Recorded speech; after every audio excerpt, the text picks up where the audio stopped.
Good morning and welcome. This is Sunrise Daily. I'm Ayo Makinde. From Abuja, good morning. I'm Maokbe Ogun Yusuf. I don't know, Maokbe, maybe one of these days I should just come, maybe use your tie, because I like the way it looks like. I don't know, is it a tie or whatever it is that you call it? But I don't know. On the one hand, of course, is what we all know as the various countries banning flights from Nigeria into those countries. And it seems Nigeria is trying to reciprocate. And of course, it's in that conversation that started with some audio message. Maybe you should even take a listen to it, see what exactly we're talking about here. The sovereignty of 200 million people is too important for us to toy with. So, on behalf of the 200 million Nigerians, I've taken the decision that they also be given one slot, simpliciter. And this is just for information, and there's nothing grandstanding. It's just the way things are in civil aviation.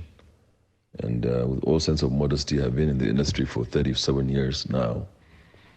And because we stood our ground, that's why for those 8 months, that's why they came back and obeyed what Nigeria had agreed with them up initio. And now they're coming from this side.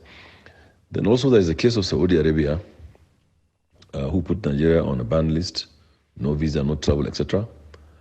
So also Canada. So today there was a meeting which I participated in, Zoom meeting from the COVID-19 task force. Just for your information also, we've given our input as aviation that is not acceptable by us, and we recommend that those countries, Canada, UK, Saudi Arabia, and Argentina, be also put on red list, just like similar they did to us. And if they don't allow our citizens to go into their country, so who are they coming as airline to pick out of our country? You know?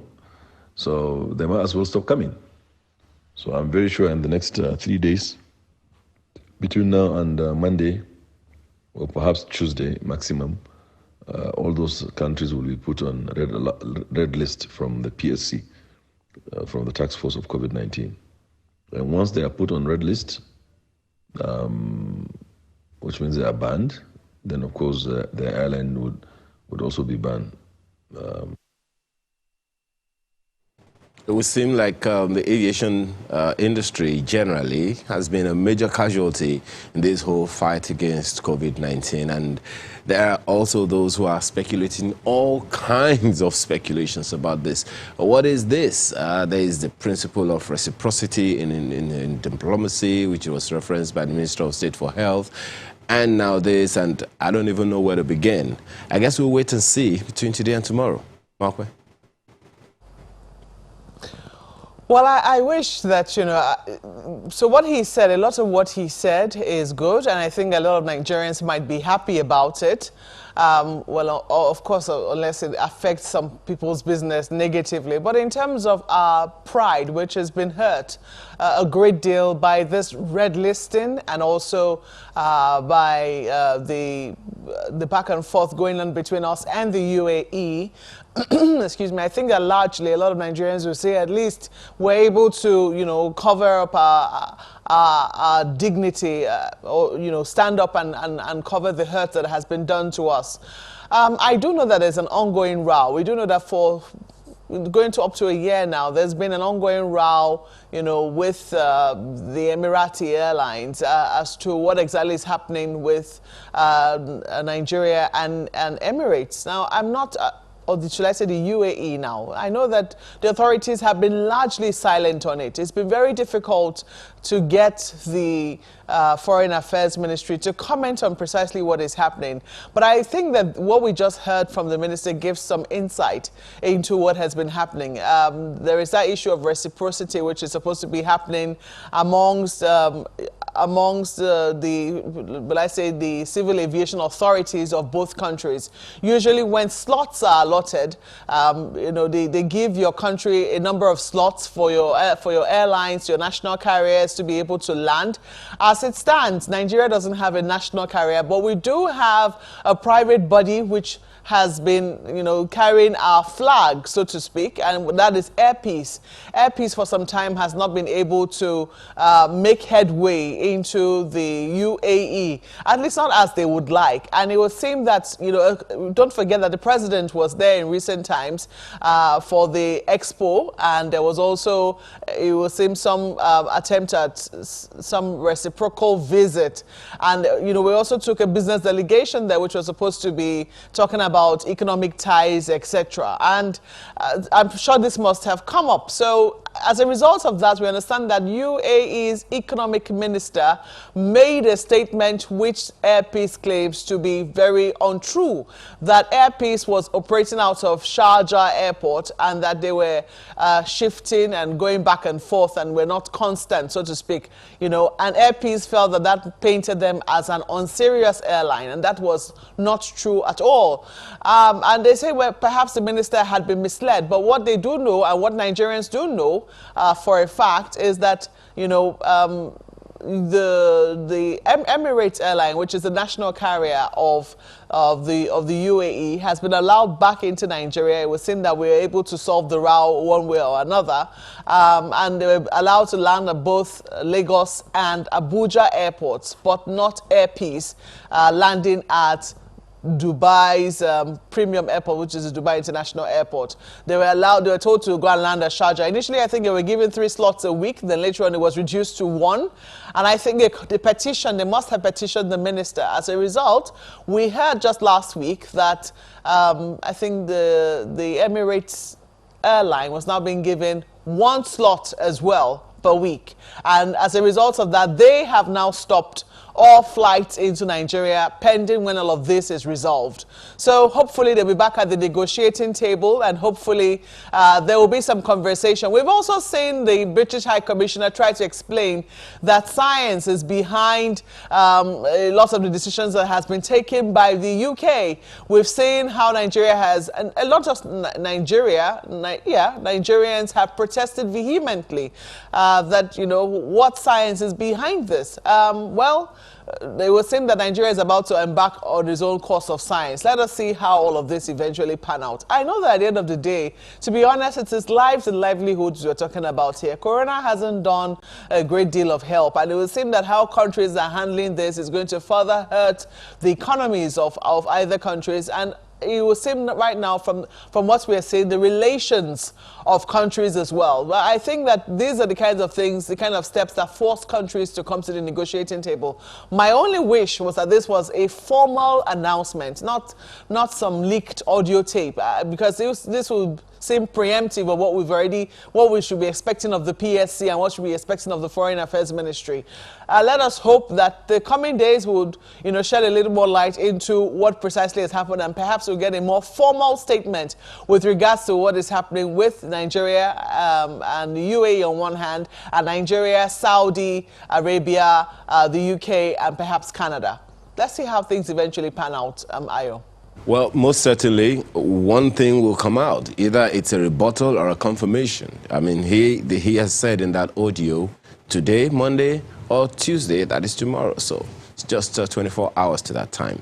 Well, it would seem like a few of the papers are also interested in the same angle. Nigerian News Direct, for instance, opens with that this morning, talking about Omicron. FG fights back, bans airlines from UK, Canada, Saudi Arabia, Argentina. Find the story on the inside pages. To be specific, it is on pages 2 and 3 of the paper. Local market remains unaffected.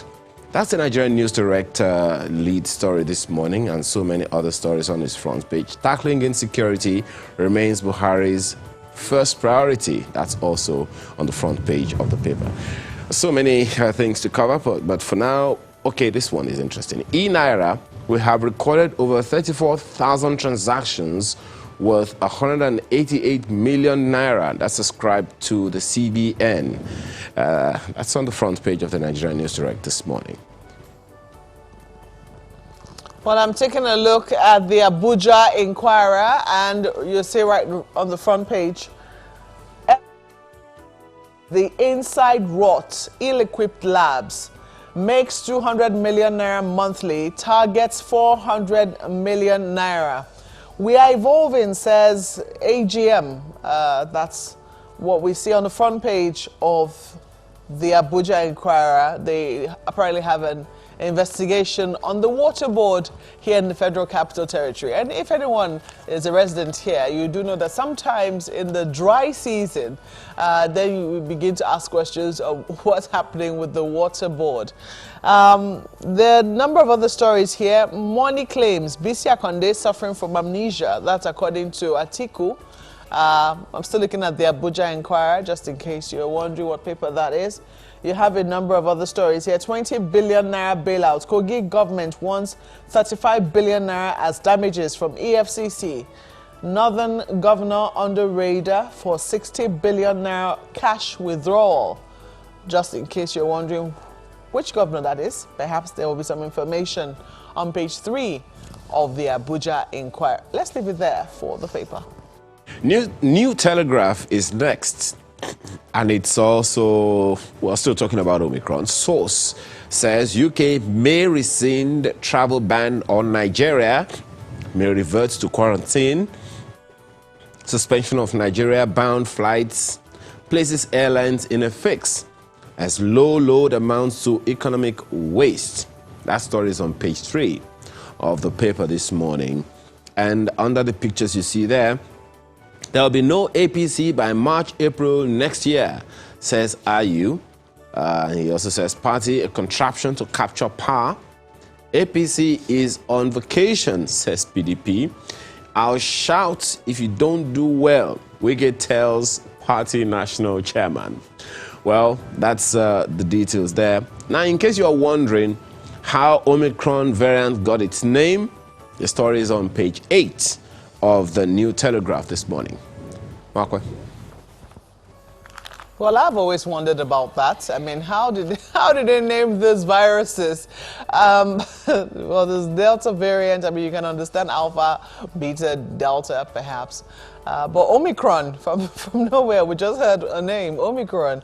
Well, take a look at what The Guardian has on the front page for you this morning. Over 77 billion naira loans. Bad governance kill a Greek bank. Bank MD admits failure of ABP loans as recapitalization fails. BPE affirms Bank of Agriculture unviable, difficult to recapitalize. Okay, very, very terrible news, especially when currently is. You really have to worry about this particular. Or maybe worry is not it. Maybe concern should be the word, because worry really doesn't do anyone any good. But if you're concerned enough to look at it, especially when we're trying to make agriculture, one of the mainstays of the economy, we have to ask, what have we done wrong and how can we set this aright? Page 2, might give you details. Over 77 billion naira loans, bad governance, kill a Greek bank. That's the lead story. And that's the lead Bank of Agriculture. It's not just any kind of bank, it's the government bank. Federal government to place UK, Canada, Saudi Arabia, others on red list today. That story is on page 2. We already got a scoop from a leaked phone call with the Minister of Aviation. You see a number of other stories just beneath the nameplate there. Nigeria will not break up, says PDP chairman IU. And this big story is on sports. Sports making a front page this morning. NFF terminates Rohr's appointment, makes Eguavon Eagles interim coach. That story is on page 47. And we'll just have to leave it there for the Guardian newspapers. The Vanguard newspaper is interested this morning in something similar. Corporate governance worsens as companies withhold financials. What does that mean? Find the details on the inside pages, page 23 to be precise. Sanction rises 243%. to 730 million naira in 2021. Shareholders call for name and shame if that will release the money. Well, the story is on the inside pages. And under that picture, that graphic you see there, APC will cease to exist in 2022. That's ascribed to IU and a number of riders there. National Theatre renovation project meets year-end targets. Sanwo-Olu, Emefiele, Mohammed all say the story is on page 13. I wonder, so many people really can't wait for the National Theatre to come back to its glory days. So many others there, but let's see. Northern governor in trouble for 60 billion naira cash withdrawal. Which northern governor are we talking about here? You'll find the details on page 7.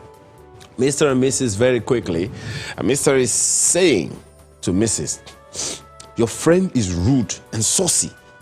You can plead on her behalf, but tell her, I'm not only your husband and the head of this family, but I'm also a prince.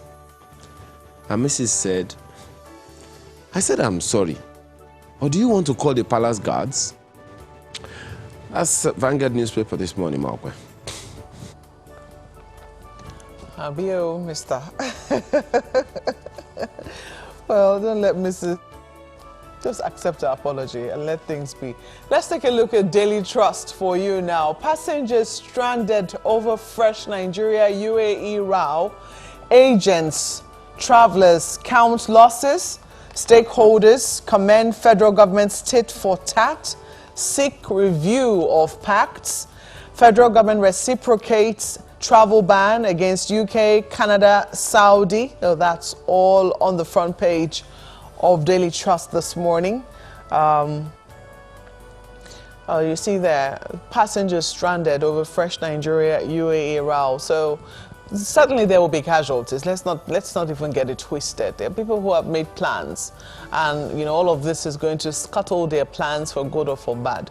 However, a country has dignity, has pride, and some people will say that at least let it count for something when it comes to this sort of row.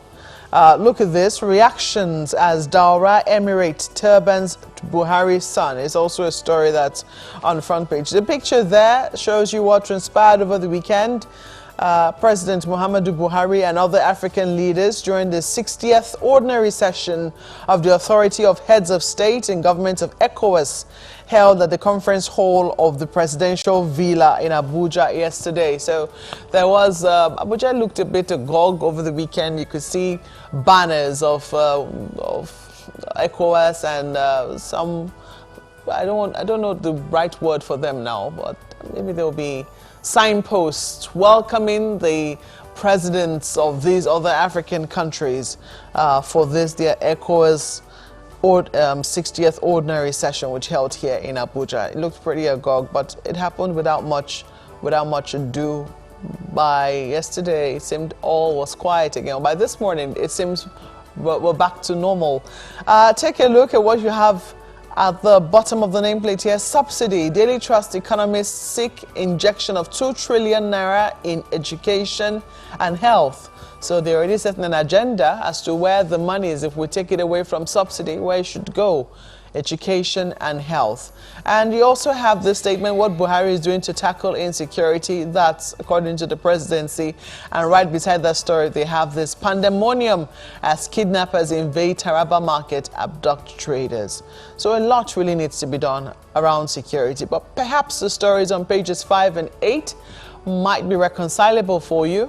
Let's leave it there for Daily Trust newspapers. But so many other papers reference that insecurity story, the leadership, and so many others, talk about that one. And one just wonders exactly what is happening about that. But we'll get into some of those issues later on the program this morning. That's it for the papers. But right now, very quickly, let's talk about that news that is making the headlines, and that is the NFF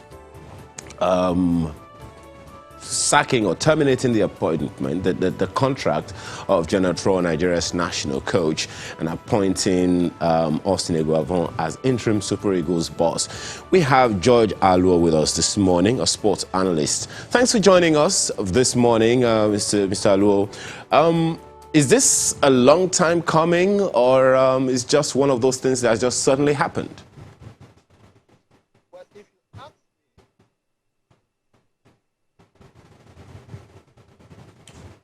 Can you hear me?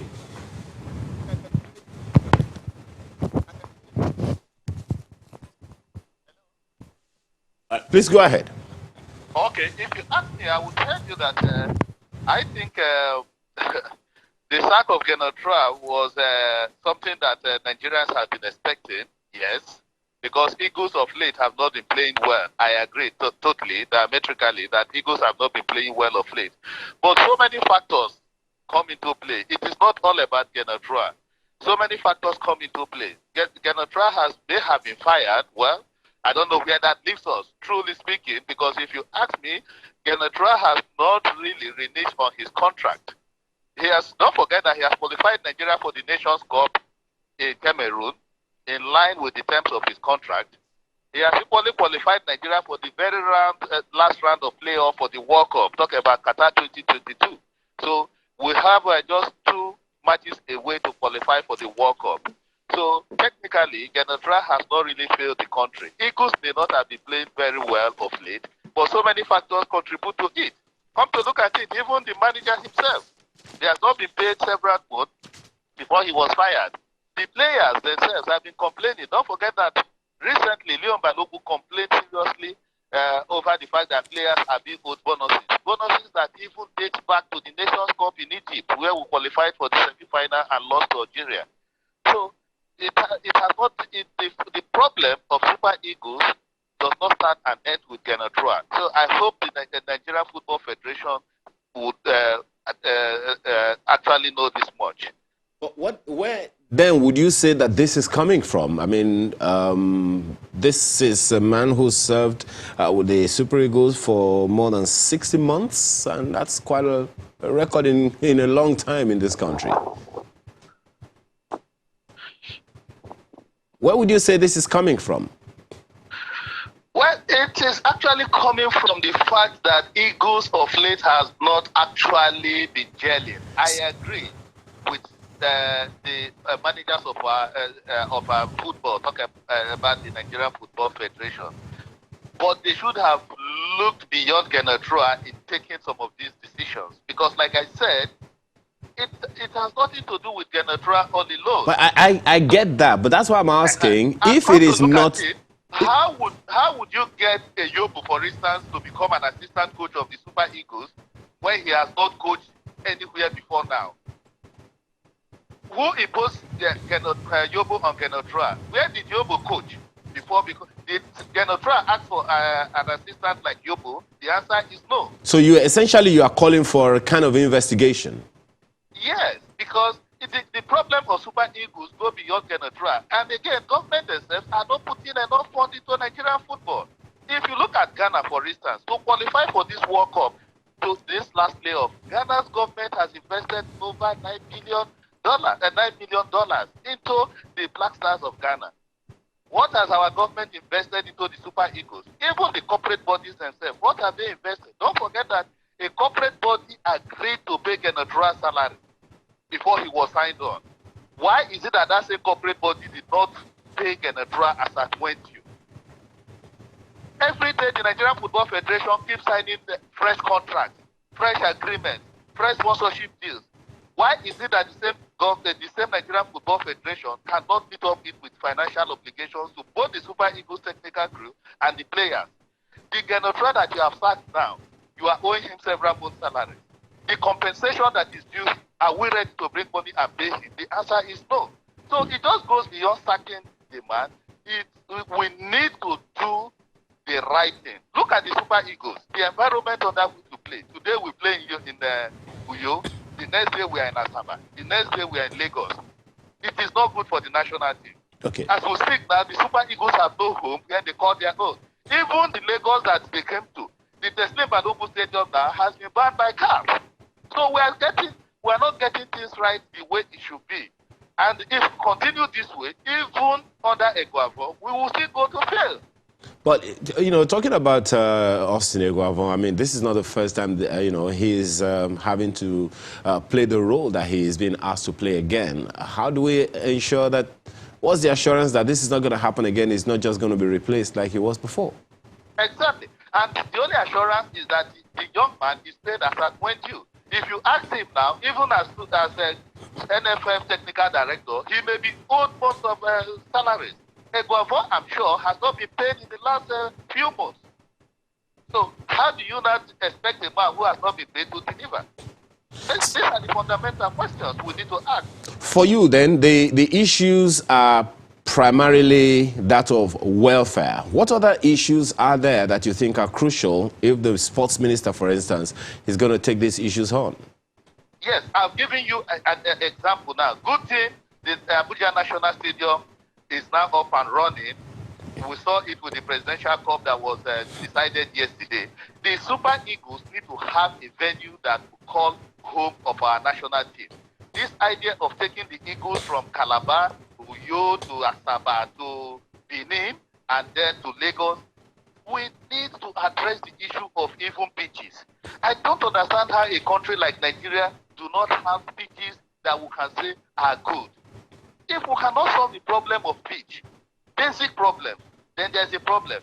Then, like I told you, the issue of welfare is fundamental. The sports minister knows it, that Super Eagles players, as we speak, has not even been paid their allowances for Nations Cup in 2019 in Egypt.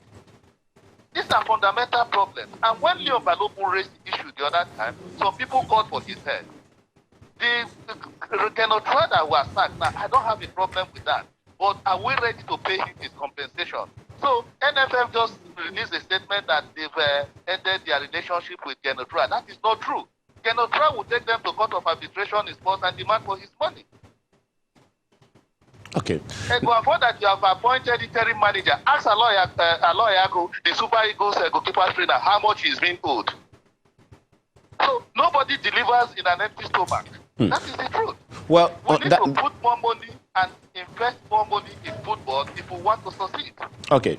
Now, in your opinion, or at least from what you know, how are the Super Eagles taking this? How is the sports industry taking this news?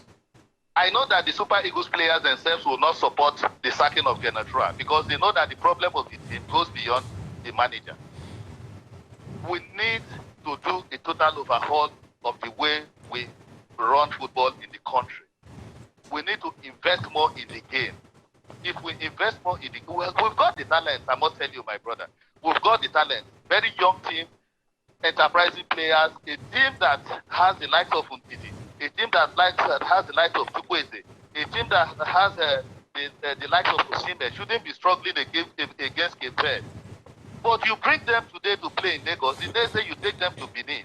The last time Osimhen got injured, he got injured at the Samuel Ogbemudia Stadium in Benin. The next time you are bringing him to Lagos. The next day you are taking him to Uyo.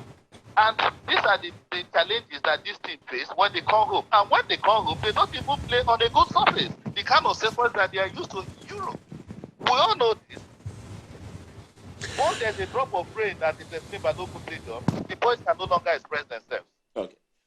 Well, George Aluo, sports analyst, we thank you very much for this. And of course, as we would guess, this is a developing story which we will also pick up on in good time. Thank you very much for your time this morning. But then that's not all. What's the president of the NFF saying about this matter? Well, let's speak to him. Amaju Pinnick is president of Nigeria Football Federation. Thanks for joining us this morning, Mr. Pinnick. So the news is out and Rohr is out with it. Exactly how did we get here? Can you hear me? Well, I can hear you, but the signal seems to be flickering, so it's not very consistent. But please go ahead.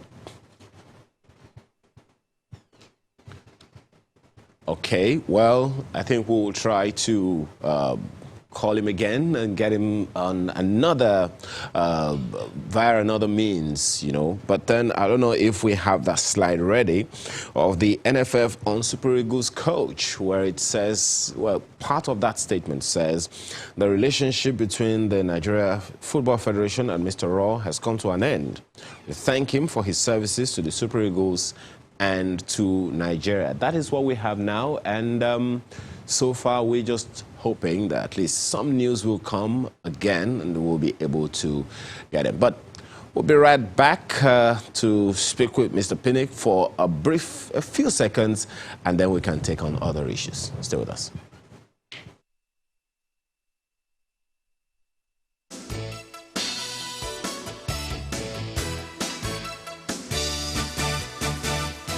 Well, we have Mr. Amaju Pinnick on the phone to talk to us this morning about this developing information of General Rohr's sack. Thanks for joining us again, Mr. Pinnick. So, how did we get here would be the right question, wouldn't it? Please go ahead. Yeah, good morning. I can hear you clearly. If you can hear me. Yes, I can hear you. Please go ahead. Yeah, you can see clearly that we have just failed to get a draw for the past 5 years. He happens to be the longest serving manager of the Super Eagles. We gave him all the support, all the confidence. We built and rekindled and rebuilt hope. But we didn't want to wait for a disaster to happen before parting ways. The last 2 games were very tough games for us, and we did our own intelligence based on what we knew or what was going on. And you agree with me that even about 5-6 minutes to the end of the last game against Cape Verde, they would have scored and Nigeria would have qualified for the last round, or Nigeria would have qualified for the World Cup.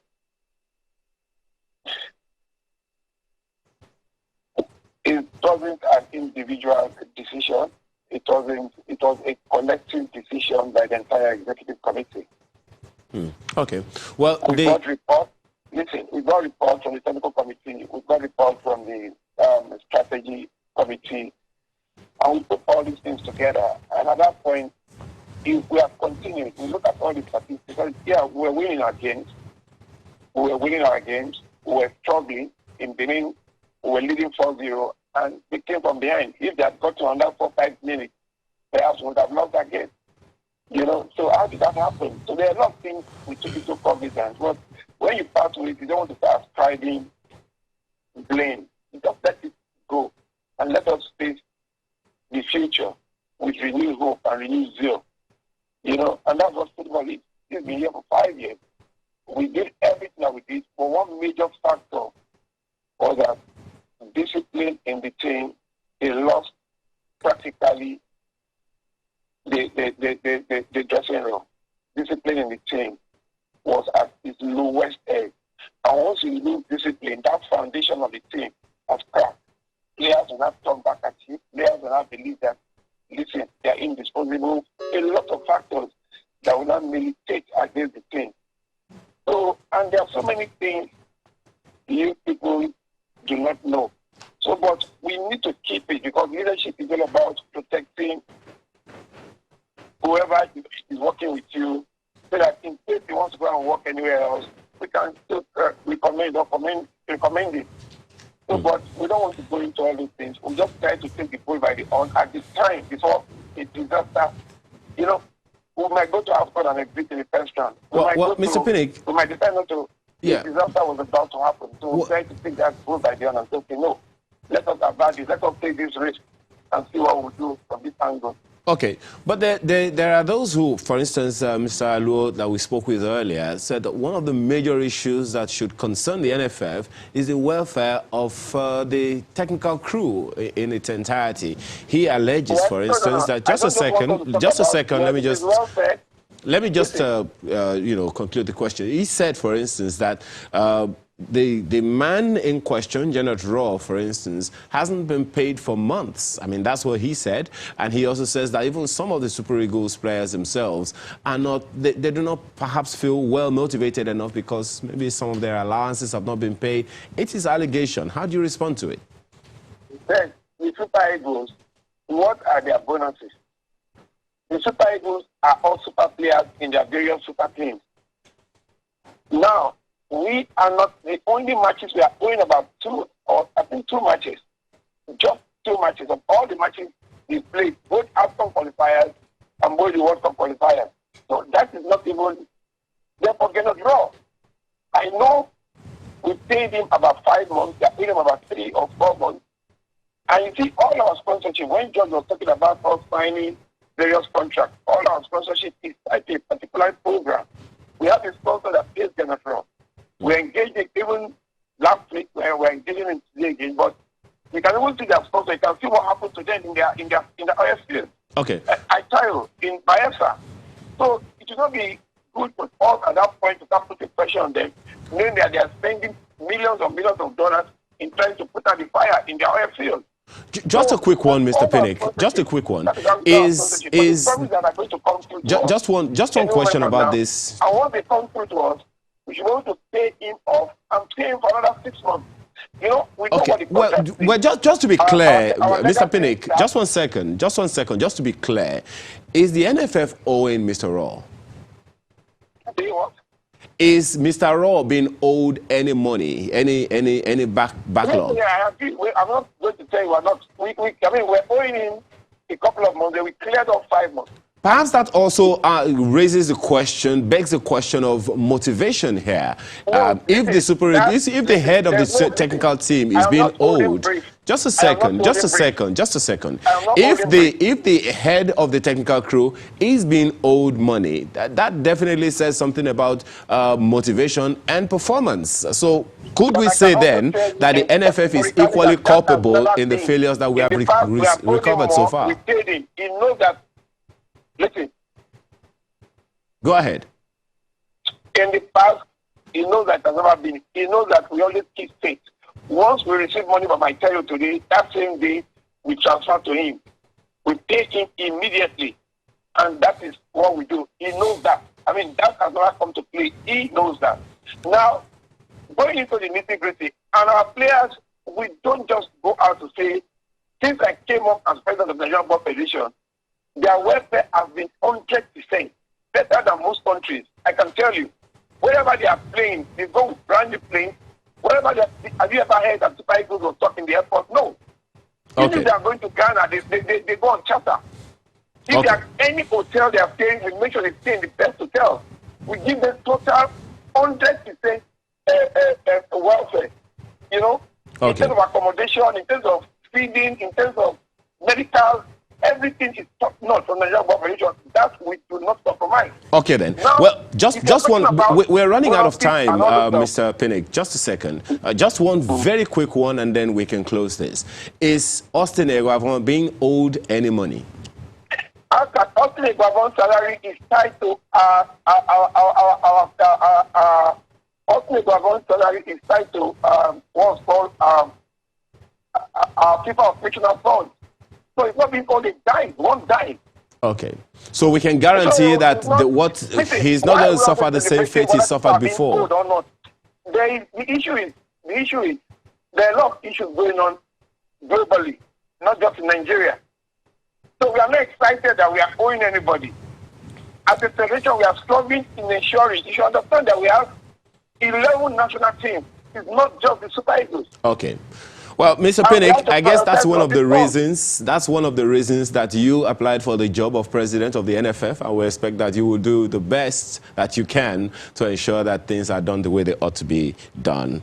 President of Nigeria Football Federation, Amaju Pinnick, thank you so much for your thoughts this morning. So we're back after now to take on the other issues for the day. Please stay with us.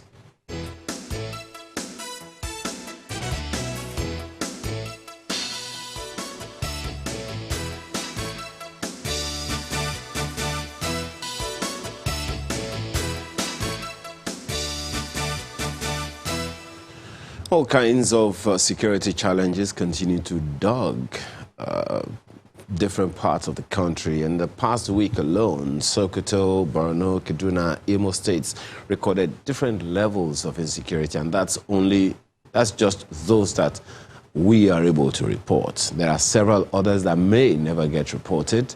Banditry, kidnapping that happen in pockets of communities, and many of which are possibly not even known to the police, and those known to the police are perhaps even too many to count or to even contend with. Well, two gentlemen joined us this morning to look at some of these issues and the resultant impact presently, and perhaps long-lasting effects if not checked as quickly as possible. Major General Henry Ayola is a former commander of Special Task Force and Operation Safe Haven.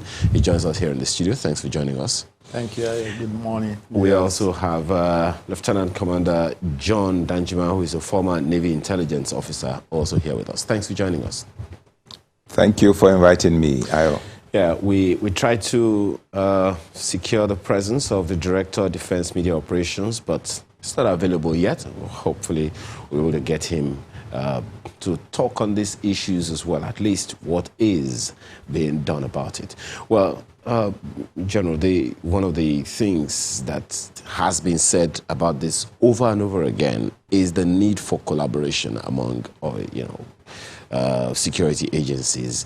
And one is wondering, that's on the one hand. On the other hand are the non-kinetic interventions of that have also been mentioned severally by former army chiefs and all of that, and unemployment, social inequality and all those things. And one wonders, exactly where are we? Or are we just, is all hope lost? Thank you very much. Well, I mean, I'm an overly optimist, and there's no point at which you can say hope is lost. As long as there is life, there is hope. For me, it's a transition phase and part of the transition crisis of an upcoming nation like ours. And so if we understand it from that dimension, the onus is on us to rise to the occasion. When you say transition, yes. From what to what? From where to where? Very good. In development studies, the nations pass through several phases. In the first place, our case is a little peculiar in the sense that we've been running the country assuming that we are a nation. We have not taken the deliberate steps to craft a nation state out of this multinational entity. So far, and that's how you find the issue of nationhood, issues of national interest, issues of defining the Nigerian citizen, devoid of ethno-religious considerations, the issues of what is the common good, and all of those. They keep haunting us because we have left undone the most fundamental things, the foundational issues of nationhood. You're talking about politics. Yes. What's this got to do with insecurity? Oh, insecurity indeed is an outplay of political problems. Political problems from time immemorial, from the beginning of man, has always played out as security issues, as security challenges from the beginning. My apologies. Maybe I should make it a little more specific. What's all these things you're talking about got to do with banditry, which is, I mean, it's what's the Francoba of the police called commercial crimes. These are commercial crimes. So what's that got to do with politics? Thank you very much. Well, a lot. I mean, usually I talk about interconnectivity of issues. There's really nothing that is isolated in itself. Life is inherently intertwined, complex, interconnected, and we're all interdependent. That's how nature is. You can't isolate one thing, and disconnect it from the rest of other things. So if you look at it that way, banditry in itself, if you look at banditry, what is it? Is actions or activities of some outlaws, some robbers, part of a gang, who are doing things that are banned, things that are illegal. Okay, but that was the original setting.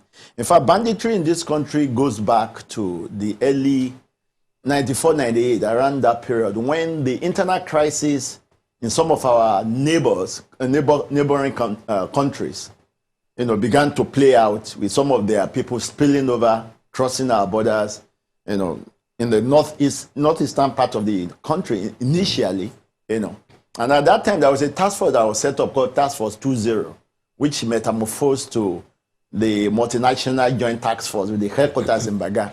Now, that was the origin. That was the primary point of banditry in Nigeria. But it has since then snowballed from that. It has become a platform for infiltration of Boko Haram and ISWAP.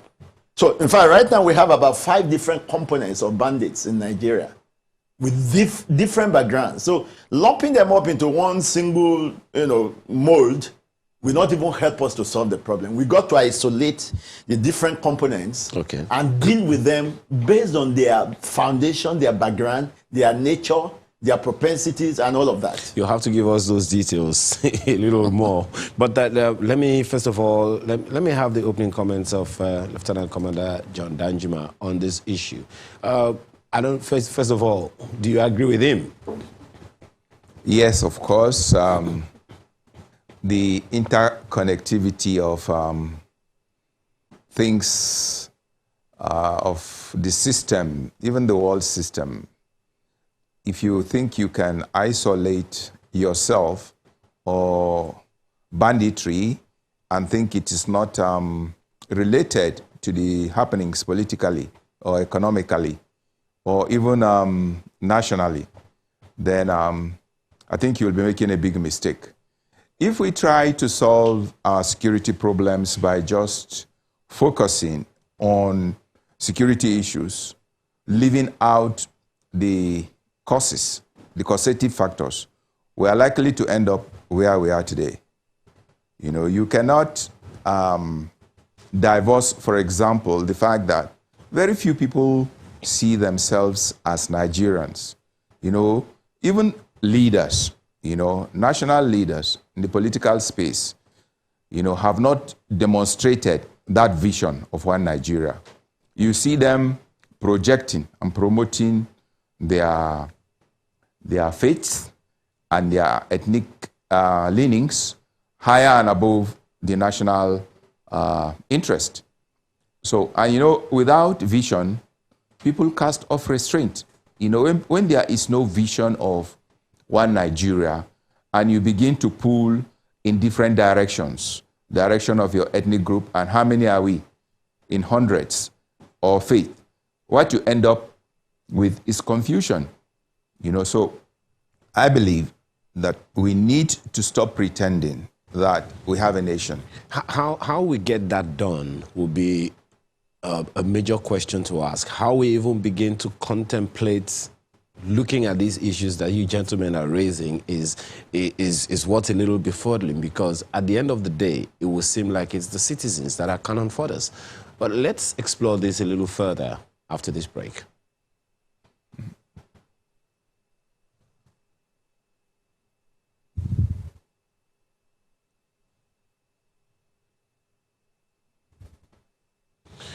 All right, I guess there is no break then, so let's continue this conversation. So maybe let me stay with you for a little while, Lieutenant Danjuma. The people, at the end of the day, are the ones that suffer. The people are the ones that at the end, they bear the brunt of all of this insecurity. And most insecurity is local. So I'm just wondering how we're able to look at macroeconomic issues from the micro levels that we've been looking at it. So that's just the question I'm asking. It's the people at the lower levels, the local levels, the remote areas that suffer the most. Therefore, so your question clearly, what's your question? The question there is, if it's the people that are suffering, the people at the local levels, they are the ones that bear the brunt of these things. All the permutations that you're talking about, politics, interconnected ideas, how do we help the people? Well, that's very easy. I think we need to go back to how our leaders, evolve. How do we raise up leaders in Nigeria?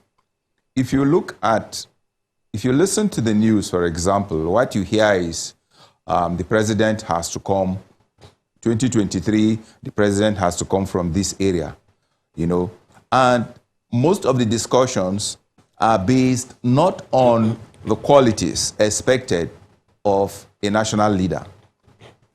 The focus is on, it is our turn now. We have been cheated for so long, so it is our turn. And whilst we are busy focusing on such issues, irrelevant, in my opinion, to national development, we end up choosing people who are incompetent, who do not have the vision, and they just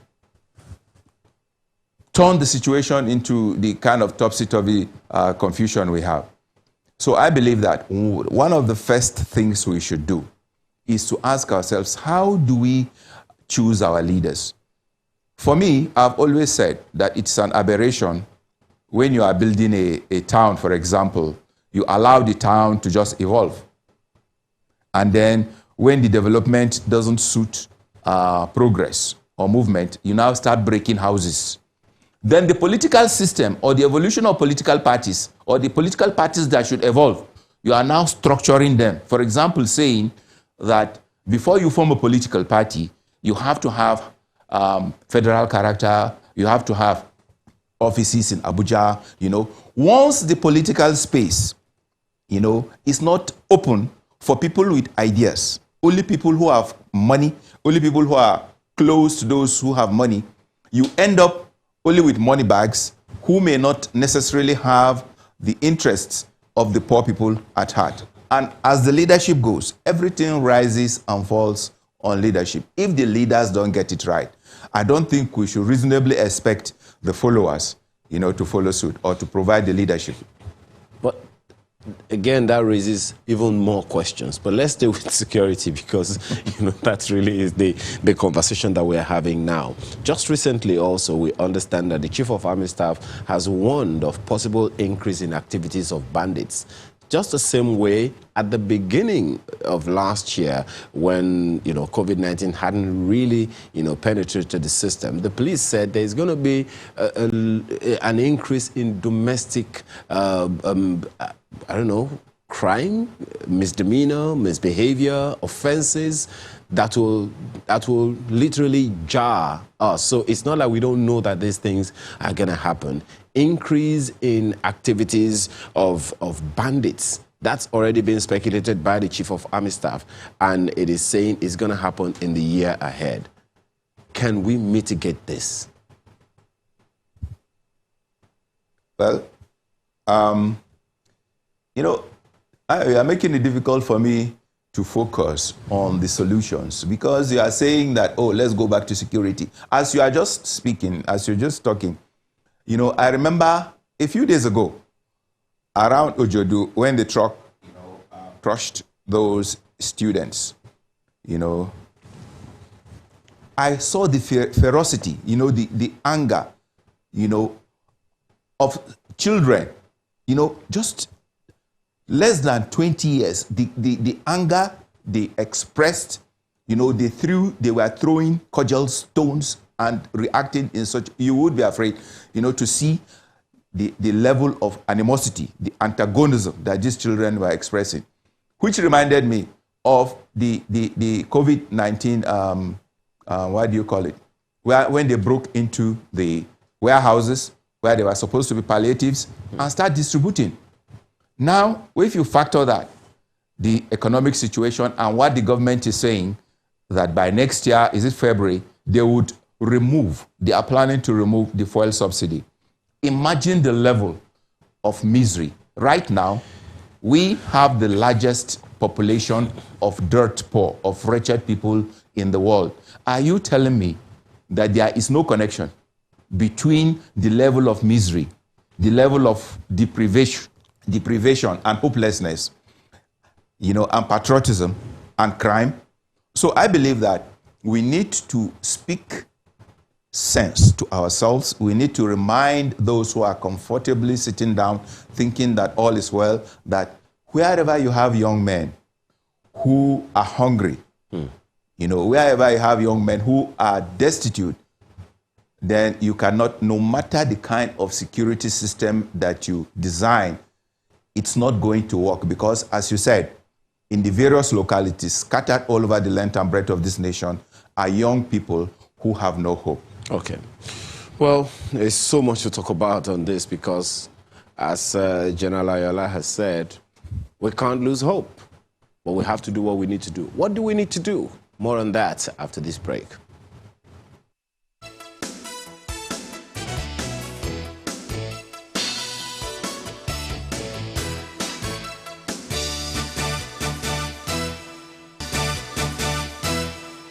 Well, thank you for staying with us. Major General Henry Ayola, former commander of Special Task Force Operation Safe Haven, is still here with us, along with Lieutenant Commander John Dajuma, former Navy intelligence officer. General, let me come back to you.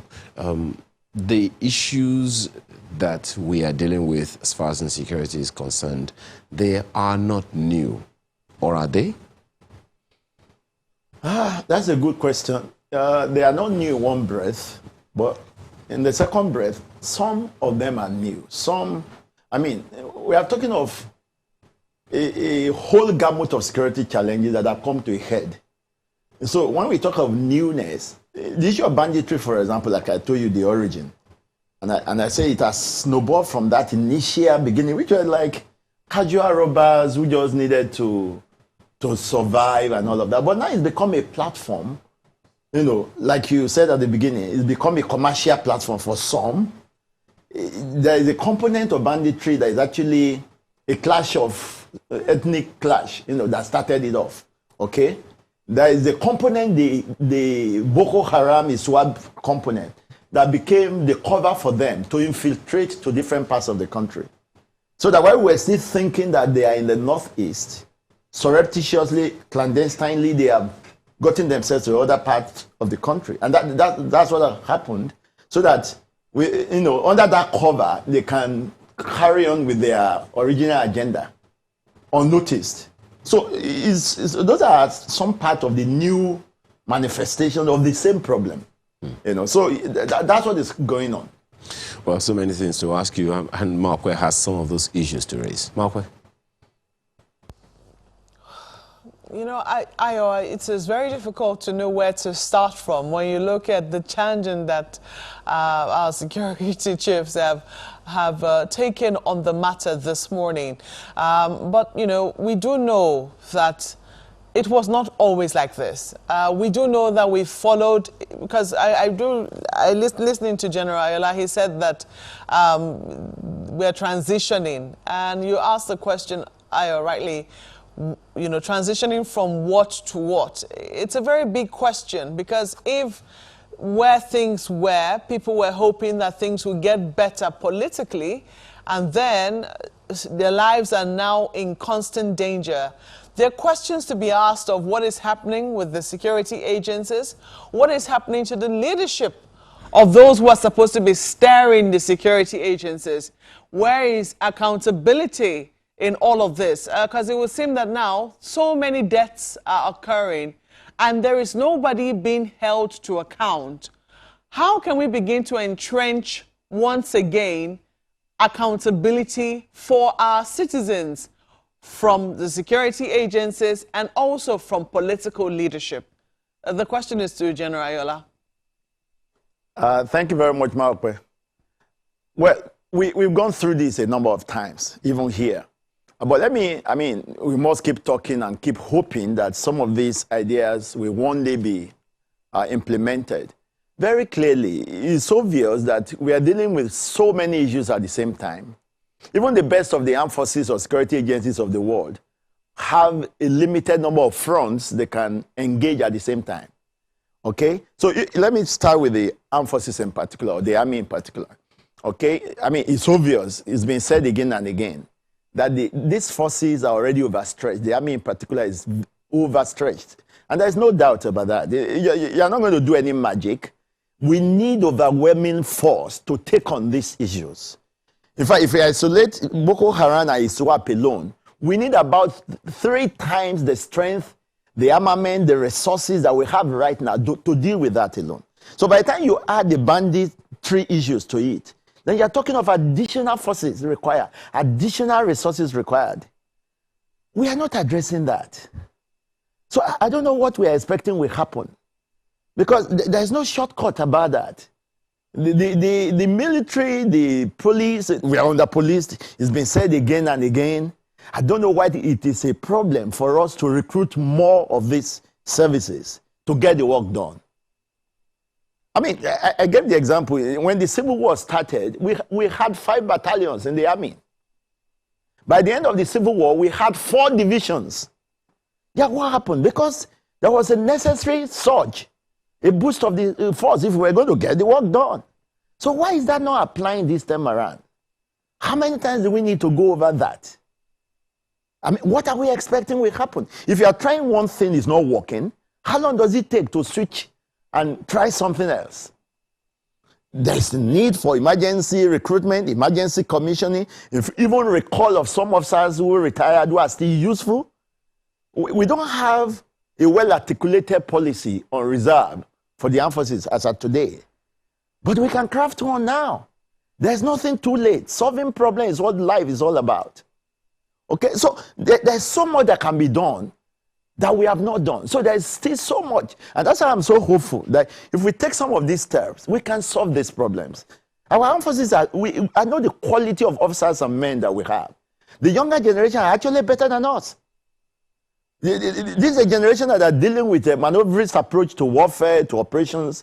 And you need to listen to some of them. I was involved in the training in Pracourt of the combat support arms services of the army. And I was impressed with the quality of officers that we have. And it's been like that. It's been improving over the years. So it's a matter of giving them what they need to get the work done. That's my take about that. Okay, well, it doesn't quite answer the question of accountability, because we've seen, the president summoning service chiefs over and over again to the villa, giving them marching instructions, yet nothing seems to be shifted.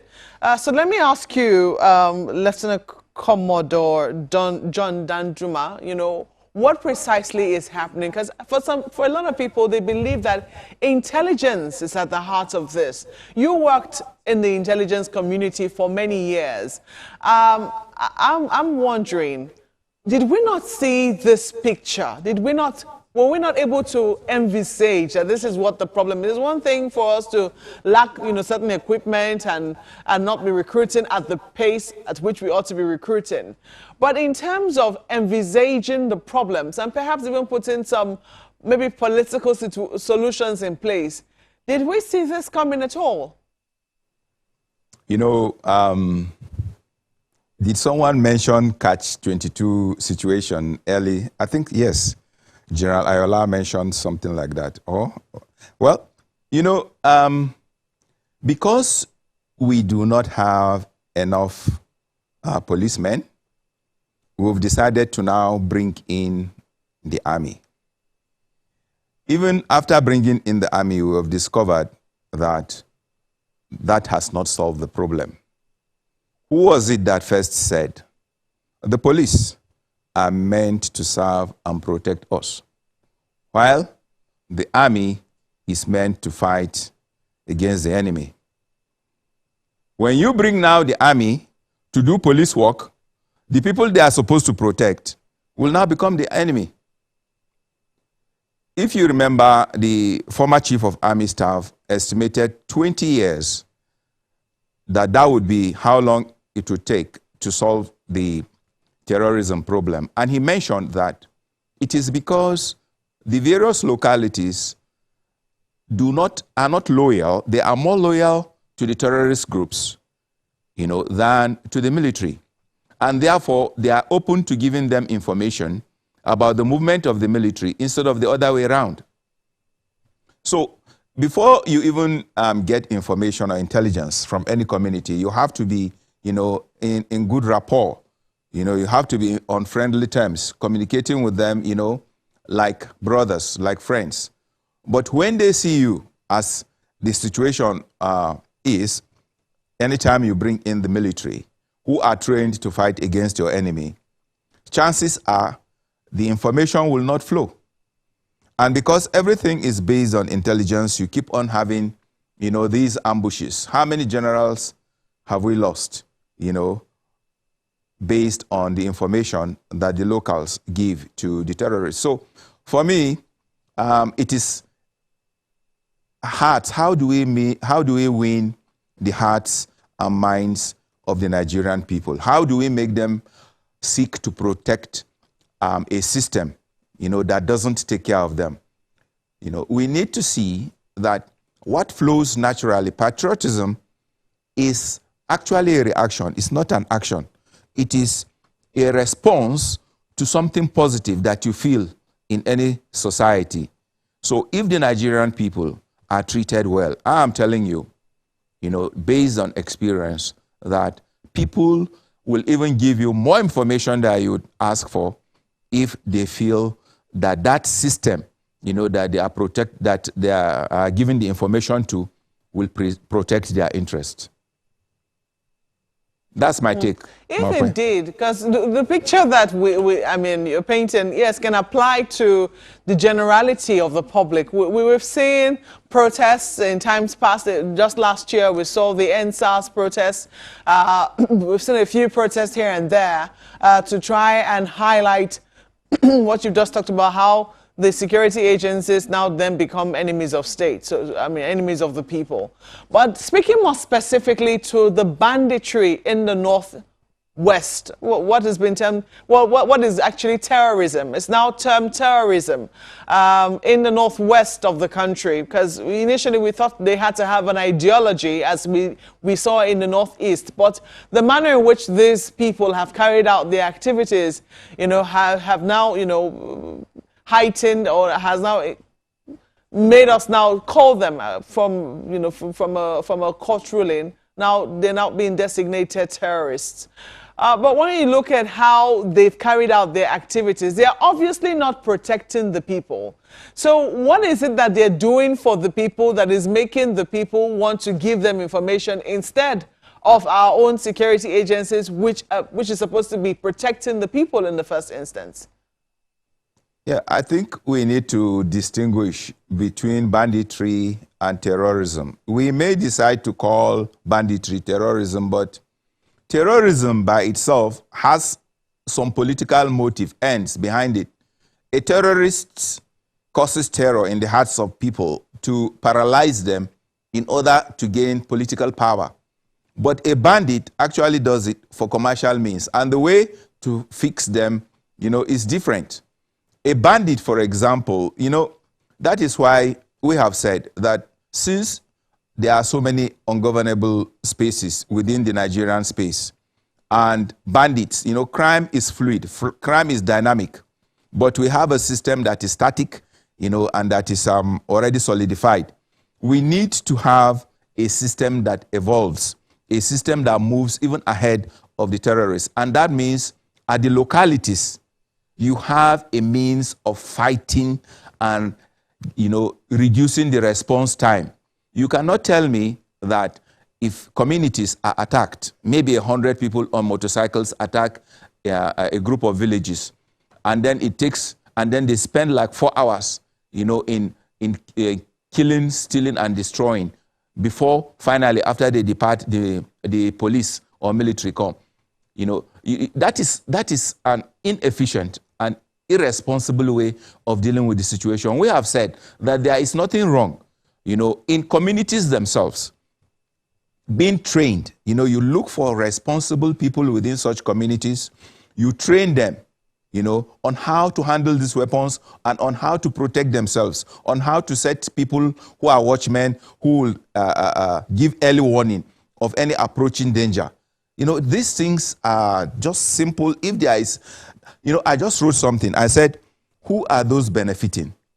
Are there people who are benefiting from this perpetuity, from this this crime and criminality within the nation? Are there people who are benefiting? If there are, then, and I think one thing we should do, I think our president is so cushioned, so far away. We need to, since we say we are practicing the presidential system, you know, we need to have Mr. President come and answer some questions. For example, before, as a candidate, he said at the Chatham House that it won't take him long as a general, you know, that whenever I assumed office, it won't take him long before fixing the security and intelligence problem. Right now, the situation has worsened by all estimations. So we need you people to call him, to call Mr. President to answer why the situation has so worsened and why it is why he shouldn't be held accountable, because you are talking about accountability. The buck stops at Mr. President's table, and he should be able to answer such difficult questions as to why Nigerians are plucked like flies on the road daily. The question is, how can we then, you know, because there are a lot of worries. Right now, it's only a matter of time as far as some people can see, because initially it was just the Northeast. This, you choose to use the words, but you choose to stick with the term banditry because you say it doesn't have political leanings. But some people say that it's only a matter of time, and it would seem that these bandits are already taking territory anyway, and they're already commanding swathes of land. If that is not political, they don't know what else is. But I'm wondering, you know, how do we begin to stem the tide? How do we begin to rouse common, let's say, common ground amongst all Nigerians to see that this is a national problem? Because so far so good. We seem to be thinking that, you know, the Northeast had problems. It was only a matter of time before it went to the Northwest. We've seen traces of it in the North Central of the country. Generally, the North, it would seem, has served as some bastion. But it's only a matter of time, it would seem, before things trickle down south. How do we begin to rouse the attention of everyone to know that what we're facing right now in terms of this banditry or terrorism, whatever term we use to, you know, want to use to designate it, is a national emergency, one deserving of all attention? Because much as we might be making progress in infrastructure and in a number of other areas, it will come to naught if, you know, terrorists and bandits take over all of the country. This is for General Ayola. Thank you very much, Mark. I was just actually itching that I would like to still address the issue of responsibility or accountability that you mentioned at the beginning. The point I was making is, if you give anybody in any setting, if you're a boss, you give your subordinates some assignment. You also know what they require to get their assignment done, because you've gone through that phase before. That's why you're a boss in the first place, at that level. Okay, so you know what it takes to get the work done. Now, if you know you've not given them what it takes to get the work done, then it will be difficult for you to hold them accountable. It will be difficult for you to say, why have they not done this? When you know what they need to do it, they don't have it. Okay, so that's obvious. And then, of course, I mentioned the fact that there are several components of banditry. One of the components, and of course the one that we are finding, which is becoming commercial, is that other people are now seizing that same, under that cover. So you now find people who are even ordinary, perhaps petty thieves before, and taking a chance to say, oh, since this thing is going on, why don't I hide under it and make a few bucks? So we see that happening now. That's another component entirely, okay? But like I said, both Boko Haram and ISWAP have used this also as a platform to extend their reach. And that has happened very subtly, very quietly, and that is even more dangerous for us. And it doesn't even seem we are addressing that yet. Okay? And that's a major challenge waiting to happen, because it means the frontiers have been expanded beyond the Northeast without us giving attention to it. Okay, so again, it still boils down to whatever intelligence is gathered. Intelligent products are not consumed by intelligence agencies. They are supposed to be used by the operators. You know, the entire gamut of the security, you know, arena and sector. Okay, and so if those who are supposed to act on the intelligence produced don't have what it takes to act, then the entire efforts of the intelligence community will have been a waste. Like I know, I've said this again and again. A whole lot part of our intelligence community in Nigeria are very professional, very sound guys. I've had the opportunity of operating with some of them, the DSS guys in DIA. We've been on courses together. These are very sound professionals, and they are doing their bit. So, but the end of their own job is the production of the intelligence, that is required. They are not the one going to act on it. So if the people going to act on it don't have what it takes to act on it, then their effort also will look futile. And this is the cycle, the vicious cycle we've been going through. There are people doing their best at different levels, at different points. Is that then to say, General, that, Yes. government knows the problem, government knows the solutions, but government doesn't want to solve it? Is that what you're saying?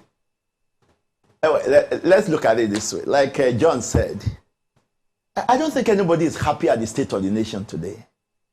I don't think anybody wants to put the nation through this. Whatever the end state, whatever ideology, whatever agenda, whatever program anybody is pursuing. I think there's a point you get to in any pursuit of anything. You stop and ask yourself, what is the profit? What is the gain in pursuing the course for which at the end of the day, in the military parlance, you're fighting a battle. If you win a battle at the cost of losing the entire war, what is your gain? Okay. Or you win a battle at the cost of not just losing the entire war, but losing your people, your troops, your people. What is the gain? I think that's a question we should be throwing back to those who are proponents and drivers of whatever program or ideology that there is. Okay, just in 30 seconds either way, what then would you have said all the security agencies, apparatus that we have, they have everything that it takes, but they do not have the enablement to do what they need to do. Where then lies the way forward? 30 seconds. Yeah, thank you very much. I think it's an appeal to every one of us. While it appears, of course, like Baba BC Akonde said in the last meeting last week, that he didn't envy the president. I didn't pity him either, because he asked for the job. Usually we hold leaders responsible. And like John said, the buck stops at the president's table, no doubt. Of course, the buck, before he gets to the president's table, he must have passed through some levels at the strategic levels of other leaders. Okay. But beyond the leaders, I want all Nigerians to know that, look, this is our problem, not the leadership problem alone.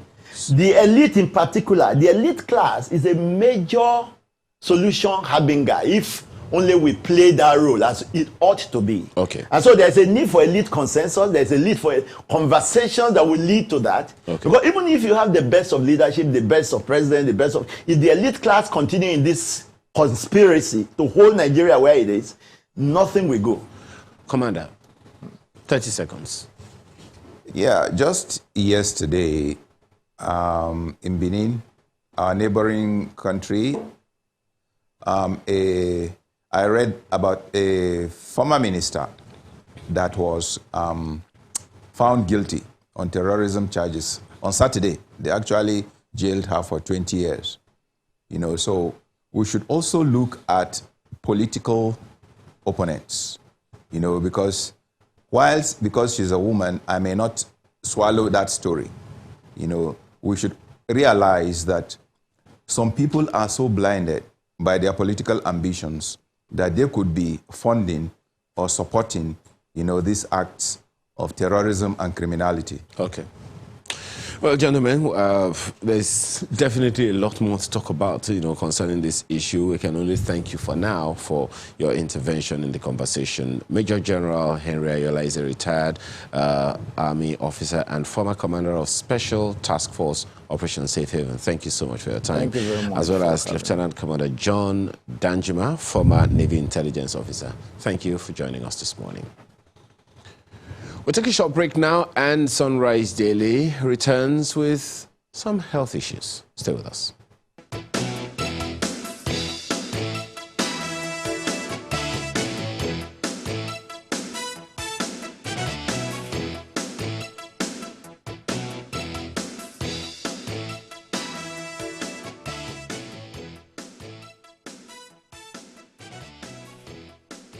Well, that was the recent outcome of a meeting held by the Nigerian Medical Association. And you saw right there Professor Innocent Uja, who is the president of the association, talking about some of their resolutions from that meeting.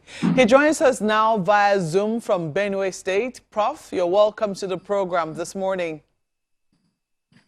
Thank you very much. Good morning, and I'm delighted to be here.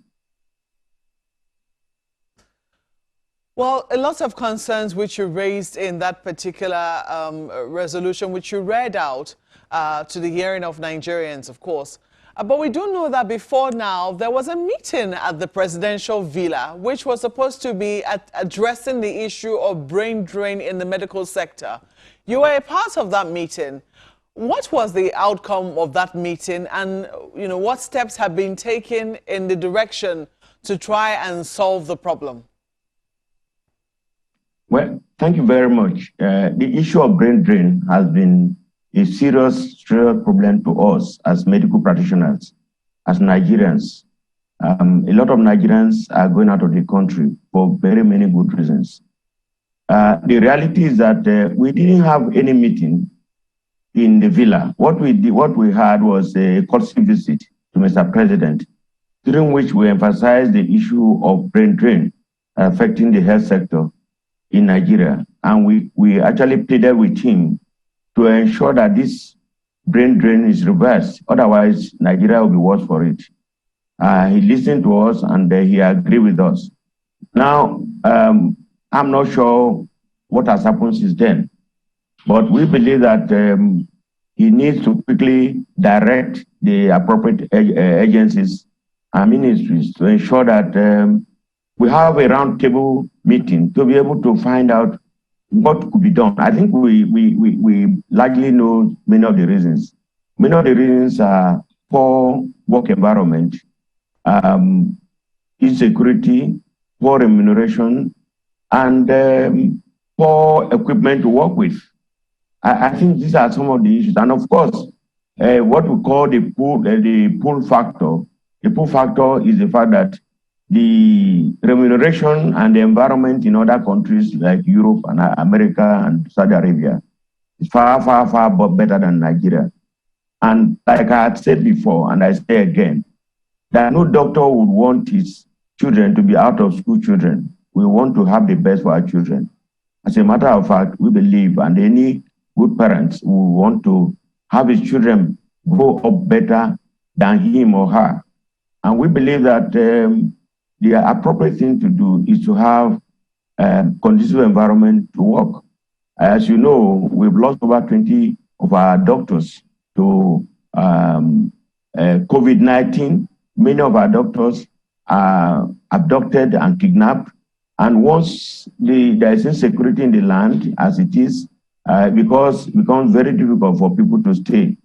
The worst thing, like we've said before, previously in the 90s, when there was brain drain, those who are living were consultants and professors in medicine.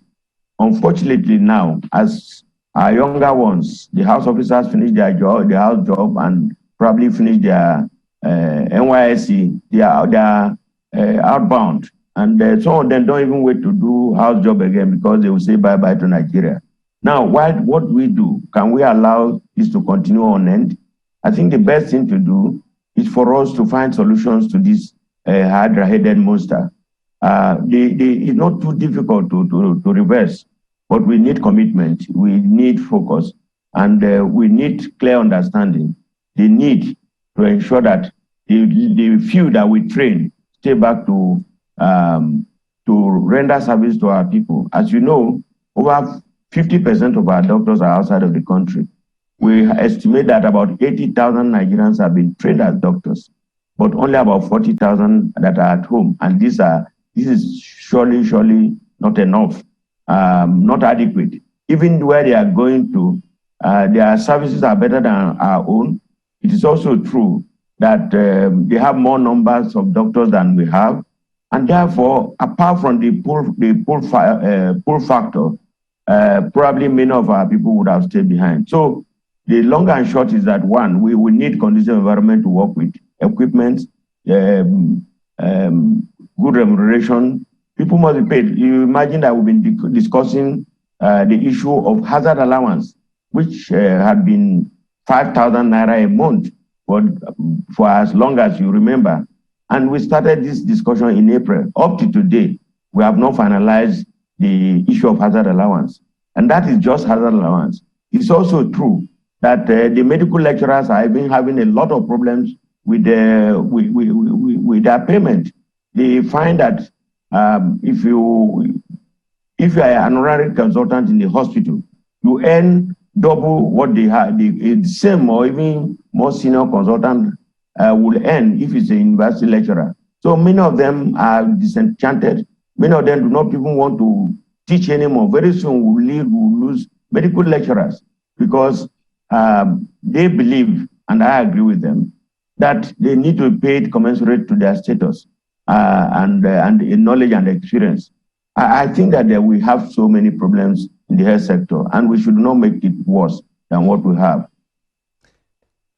Indeed, Prof. I mean, when you think about the fact that the singular issue of hazard allowance, the fact that we have been on that matter since April, as you rightly pointed out, and we've still not been able to resolve it, despite the many strikes that our young doctors have embarked upon. You know, it does say a lot to how we're handling issues in the medical sector. But I want to go again. You say it was a visit that you had with the president. I do remember that there was a meeting that happened. Was it in the banquet hall or so of the villa, where it was saying that there was some attempt to try and find a solution to brain drain. I do remember that event because it was covered by our correspondent who covers the villa. And I do remember that I saw your face in that particular meeting. It seemed like it had now gotten to something that the federal government was taking a little more seriously. I do not know if that was a part of the visit which you had with the president, but we do remember that that was reported in the media. Can you shed a little more light on it? Well, if there was a meeting like that, I would have forgotten because it means that nothing has happened. But what I remembered very vividly is when we visited Mr. President, and one of the very serious items we presented was the issue of brain drain. And we believe that he took us very seriously and was delighted that we were able to stay back and also look at the health sector in Nigeria. So if there was how seriously would you say that you were Prof, sorry to interrupt you, but how seriously would you say that you were taken? Because let's not forget, with the Minister of Labor, even though we haven't been able to get some concrete stance from this on this particular issue from the Ministry of Health, from the Ministry of Labor, which has had to intervene in several crises before now, I haven't raised this question with the minister. He was of the opinion that let them leave. At some point, they will come back. They will always produce more doctors.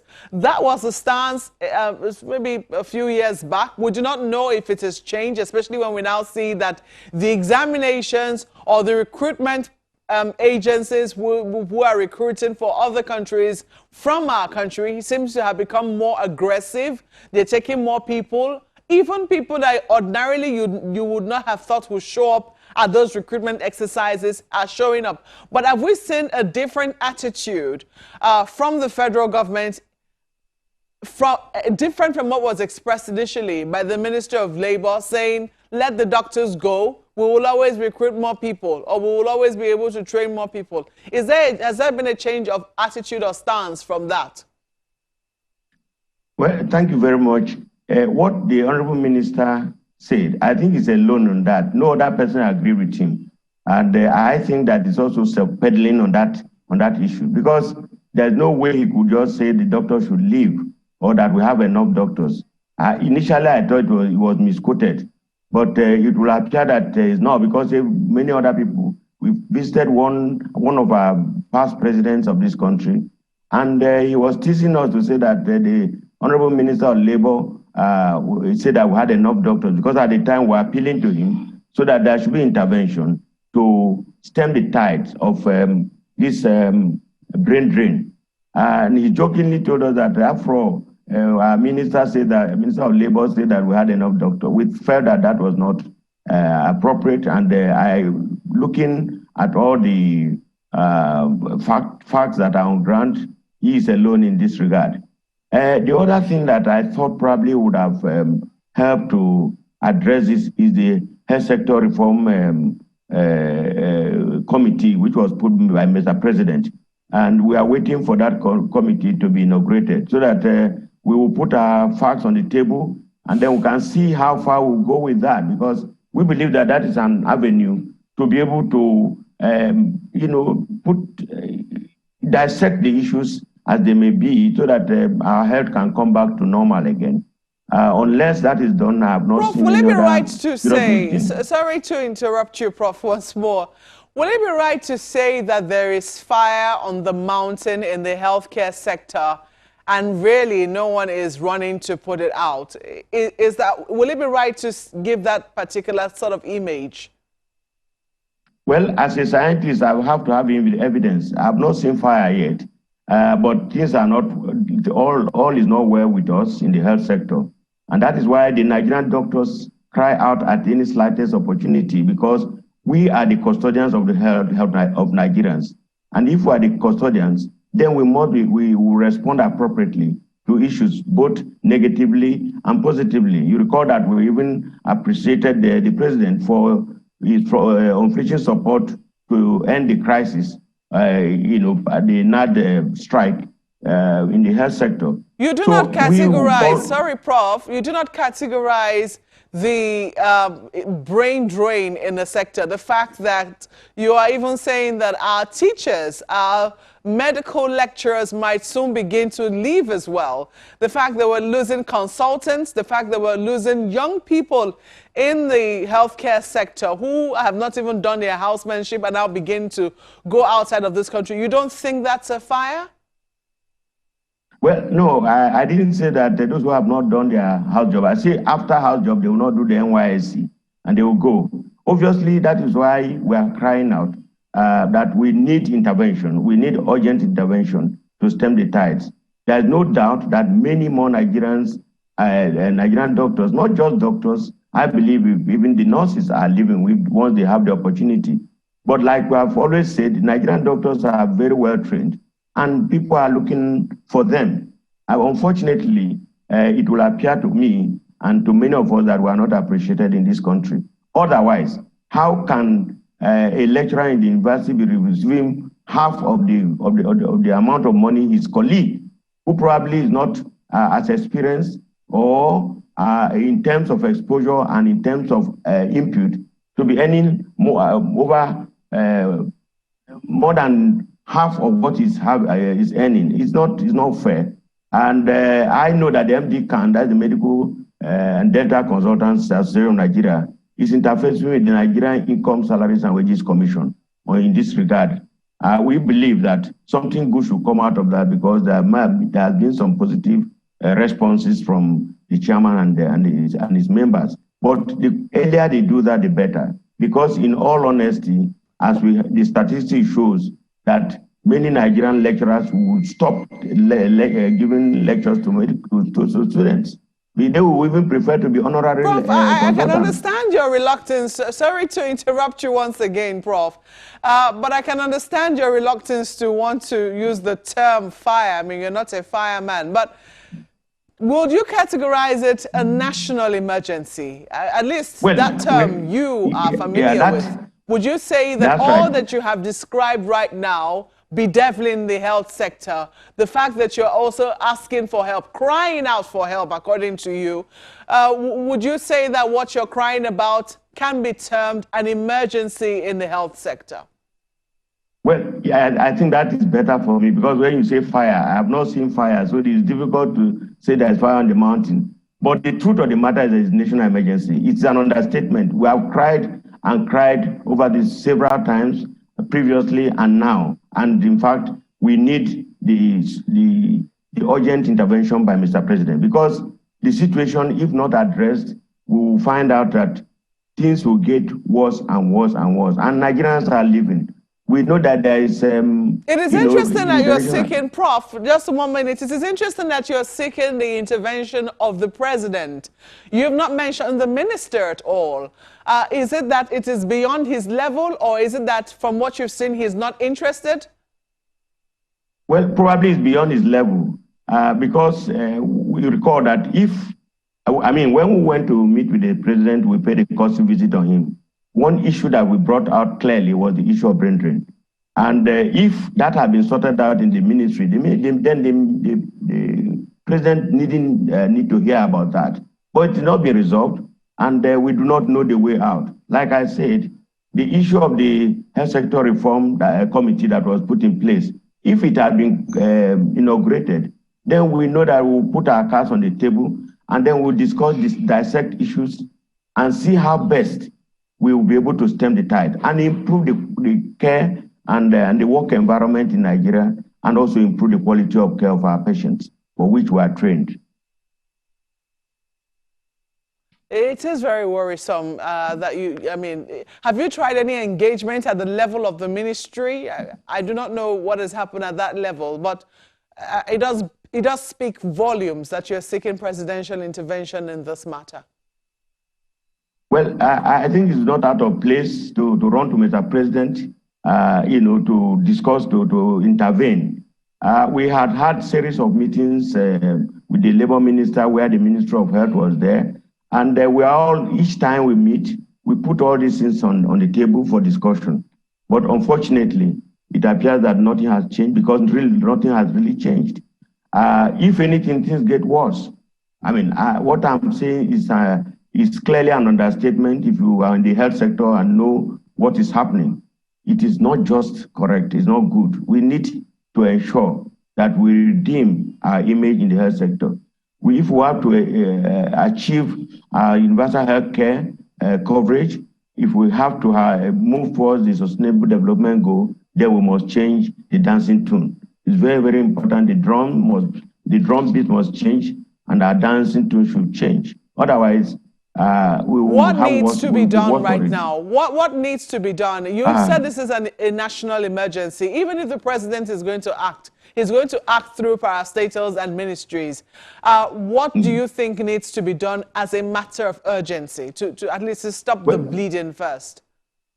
Well, we have said several times, the first thing we've been talking about is to have a roundtable discussion in the ministries and other agencies that are relevant, so that we all are on one page. Because if I say this is good, what is needed to be done? I've told you some of the problems. The work environment is hostile. The insecurity in this country beyond the Ministry of Health. The equipment that we have are dilapidated, and the remuneration of doctors and other health workers is poor. And I'm saying, for instance, the issue of hazard allowance. Why should the discussion on hazard allowance take us how many months? Up to about 6, 7, 8 months. I think that is not correct. We should be able to round this up quickly so that the implementation can start. And there are many others. I've talked about medical consultants, medical and data consultants who are interfacing with the National Income and Salaries Commissions. We also have the medical lecturers in the universities, and they are actually agitating. In fact, I think they had a meeting about, either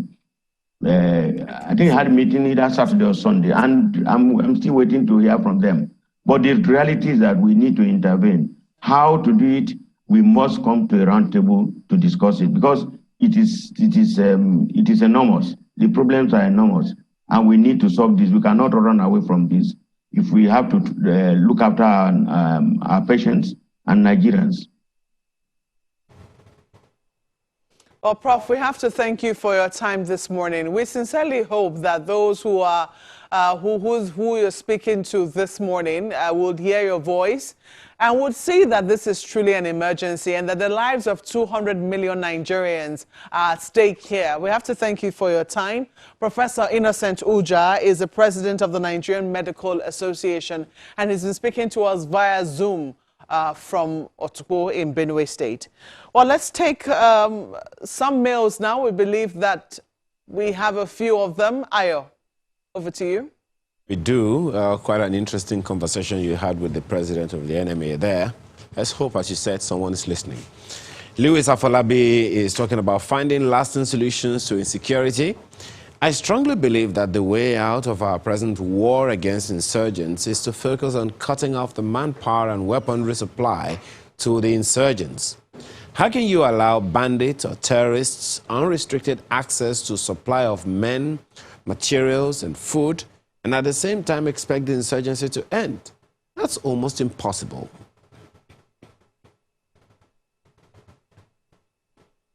Okay, well, this next one is from Famous Timilei, sent us an email, says about the same issue.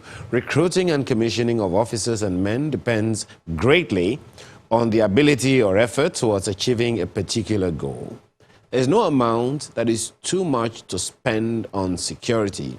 We need to secure our country in order to attract foreign investors so as to boost the exchange rate for the naira. And Ishola Yakini on the same matter says, the issue of insecurity is fundamentally that of absence of the political will to promptly respond to the problem. Sincerely, I think we need a symposium on political will. Maybe we need to understand it. Olagunju Oladile says about the same issue, ignoring a problem makes the problem grow. We're dealing with ineffective public institutions. The paradox of tolerance, if a society is tolerant without limit, its ability to be tolerant is eventually seized or destroyed by the intolerant. On the removal of General Rohr, Henry Okeke says, inasmuch as leadership is key, changing coaches does not automatically take care of welfare and dilapidated sports facilities nationwide. What we need is the commitment of public and private sector. And Isioma on the same issue says, why do we keep getting it wrong? What country or club fires a coach a few months or weeks to qualifications for World Cup, African Nations Cup, or major events? Who does that? Nigeria keeps courting chaos, not taking responsibility for failure of management, funding of sports, owing monies to technical crews and players, yet expect miracles from the players. The problem is not with the coach. If indeed you have a problem with the coach, of course, all of that continues. Well, I guess that's where we leave it this morning for the program Sunrise Daily. It's Monday morning, and we ask that you have a wonderful day and a productive week. I'm Ayo Makinde.